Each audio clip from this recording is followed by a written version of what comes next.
শবে বরাতের আমল বলতে আলাদা করে নতুন কোনো আমলের সুযোগ নেই।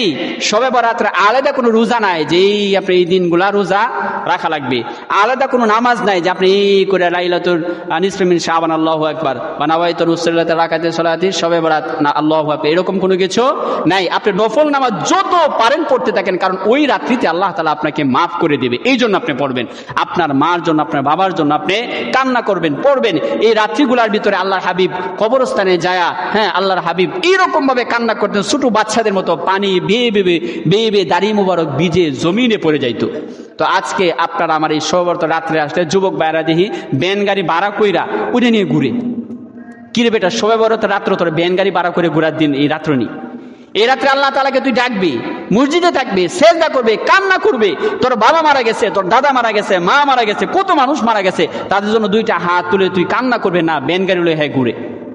এটা করা যাবে না, ব্যানগাড়ি নিয়ে ঘোরা যাবে না। শবে বরাতের রাত্র ইয়াত্তালিউল্লাহু আযজা ওয়া জাল ইলা খালকিহি ফি লাইলাতিন নিসফি মিন শাবান ফায়াগফিরু লিজামিই খালকিহি ইল্লা লিমুশাহিরিন আও মুশরিক। আল্লাহর হাবিব বলেন, ওই রাত্রির ভিতরে, ওই লাইলাতুন নিসফি মিন শাবান, ওই রাত্রির মধ্যে আল্লাহ পাক রব্বুল আলামিন অসংখ্য অগণিত জাহান্নামী মানুষকে মাফ করে জান্নাতের মালিক বানায় দেয়।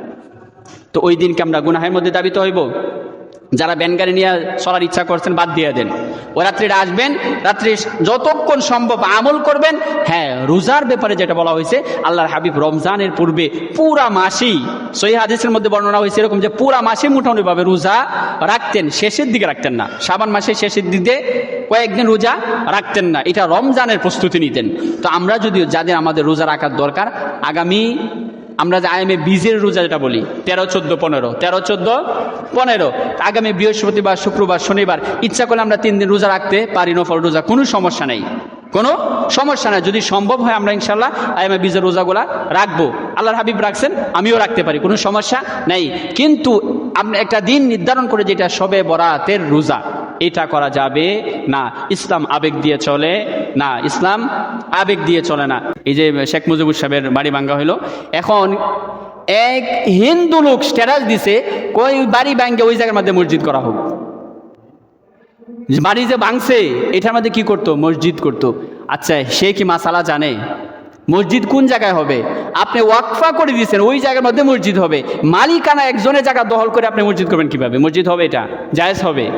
জায়েজ হবে না।